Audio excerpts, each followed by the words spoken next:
നിയമസഭാ തെരഞ്ഞെടുപ്പിൽ 40 സീറ്റ് ആവശ്യപ്പെടാൻ BDJS ഒരുങ്ങുന്നു. പറവൂരിൽ പ്രതിപക്ഷ നേതാവ് VD സതീശനെതിരെ BDJS അധ്യക്ഷൻ തുഷാർ വെള്ളാപ്പള്ളിയെ മത്സരിപ്പിക്കാനും ശ്രമമുണ്ട്. സീറ്റ് വിഭജനം ചർച്ച ചെയ്യാനുള്ള NDA യോഗം നാളെ തിരുവനന്തപുരത്ത് ചേരും. 24 ബിഗ് ബ്രേക്കിംഗ് ന്യൂസുമായി തിരുവനന്തപുരത്ത് നിന്ന് അലക്സ് റാം മുഹമ്മദ് ചേരുന്നു. അലക്സ്, വിവരങ്ങൾ. Good morning.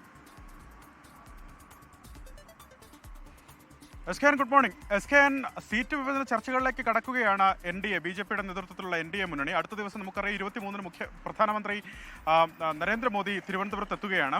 അദ്ദേഹം ഔദ്യോഗികമായി തന്നെ BJPയുടെ അല്ലെങ്കിൽ NDAയുടെ തിരഞ്ഞെടുപ്പ് പ്രചാരണങ്ങൾക്ക് തുടക്കം കുറിക്കാനിരിക്കുന്നു. നാളെ NDAയുടെ സീറ്റ് വിഭജന ചർച്ചകൾക്കായുള്ള യോഗം തിരുവനന്തപുരത്ത് ചേരും. നാളെ രാവിലെ 11 മണിക്കാണ് ഈ യോഗം ചേരുന്നത്. ഇതിൽ ഏറ്റവും പ്രധാനപ്പെട്ട കാര്യം, ഈ NDA മുന്നണിയിലെ BJP കഴിഞ്ഞാൽ പ്രധാനപ്പെട്ട രാഷ്ട്രീയ പാർട്ടിയായ BDJS 40 സീറ്റ് തെരഞ്ഞെടുപ്പിൽ മത്സരിക്കാൻ ആവശ്യപ്പെടുമെന്നുള്ളതാണ് ലഭിക്കുന്ന വിവരം.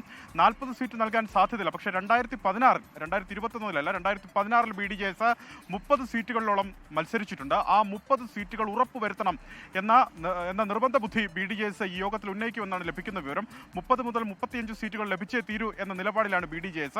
മറ്റൊരു പ്രധാനപ്പെട്ട കാര്യം, പറവൂരിൽ പ്രതിപക്ഷ നേതാവ് VD സതീശനെതിരെ BDJSന്റെ അധ്യക്ഷൻ തുഷാർ വെള്ളാപ്പള്ളിയെ മത്സരിക്കുന്ന കാര്യം ആലോചിക്കുന്നു. അത് ഗൗരവമായി തന്നെ ചർച്ച ചെയ്യുകയാണ് ആ വിഷയം. ഈ കഴിഞ്ഞ ദിവസങ്ങളിൽ SNDP യോഗം ജനറൽ സെക്രട്ടറി വെള്ളാപ്പള്ളി നടേശൻ പ്രതിപക്ഷ നേതാവിനെതിരെ നടത്തുന്ന വിമർശനങ്ങളും യുദ്ധപ്രഖ്യാപനവും ഇതിന്റെ കൂടി അടിസ്ഥാനത്തിലാണ് എന്ന് പൊതുവായി രാഷ്ട്രീയം നോക്കിക്കാണുന്നവർ വിലയിരുത്തുന്നുണ്ട്. പ്രത്യേകിച്ച് NDA ക്യാമ്പ് വിലയിരുത്തുന്നുണ്ട് എന്നുള്ളതാണ് ഏറ്റവും ശ്രദ്ധേയമായ കാര്യം. പറവൂർ സീറ്റ് BDJSനാണ് സാധാരണ നിലയിൽ NDA നൽകുന്നത്. അതിൽ 2016 പറവൂരിൽ BDJS നല്ല മത്സരം കാഴ്ചവെച്ചത്. ഏതാണ്ട് 17.5% വോട്ട് ഷെയർ അന്ന് BDJSന് അവിടെ ഉണ്ടായിരുന്നു.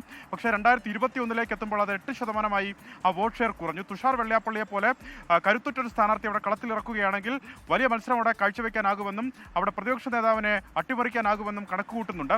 ആ അർത്ഥത്തിലുള്ള തെരഞ്ഞെടുപ്പ് തന്ത്രങ്ങൾ BDJSന്റെ ഭാഗത്തുനിന്നും NDAയുടെ ഭാഗത്തുനിന്നും പുരോഗമിക്കുന്നു എന്നുള്ളതാണ് ഏറ്റവും ശ്രദ്ധേയമായ കാര്യം.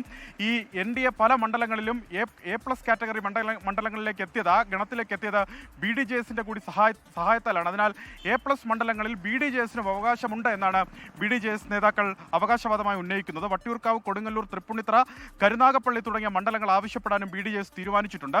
മറ്റൊന്ന് കേരള കാമരാജ് കോൺഗ്രസ് ആണ്. കേരള കാമരാജ് കോൺഗ്രസ് കഴിഞ്ഞ ദിവസങ്ങളിൽ മുന്നണി വിടും എന്ന അഭ്യൂഹം നിലനിന്നിരുന്നു.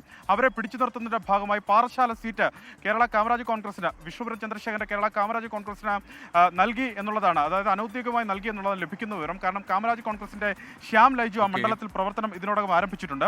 നാഷണലിസ്റ്റ് കേരള കോൺഗ്രസ് 5 ജില്ലകളിലായി 5 സീറ്റുകൾ ആവശ്യപ്പെടുമെന്നും അവർ ആവശ്യപ്പെട്ടിട്ടുണ്ട്. അതായത് 5 സീറ്റുകൾ അവർ ആവശ്യപ്പെട്ടിട്ടുണ്ട്. അതിൽ ഏതൊക്കെ നൽകുമെന്നുള്ള കാര്യത്തിലടക്കം നാളെ തീരുമാനമാകും. നാളെ NDAയുടെ യോഗം തിരുവനന്തപുരത്ത് ചേരും. ലോകത്തെവിടെയായാലും ഏത് സമയത്തും 24 വാർത്തകളും ഓഗ്മെന്റഡ് റിയാലിറ്റി പാക്കേജുകളും എക്സ്പ്ലെയിനറുകളും വിശദമായി കാണാൻ ഞങ്ങളുടെ YouTube ചാനൽ നിങ്ങൾക്ക് സബ്സ്ക്രൈബ് ചെയ്യാം.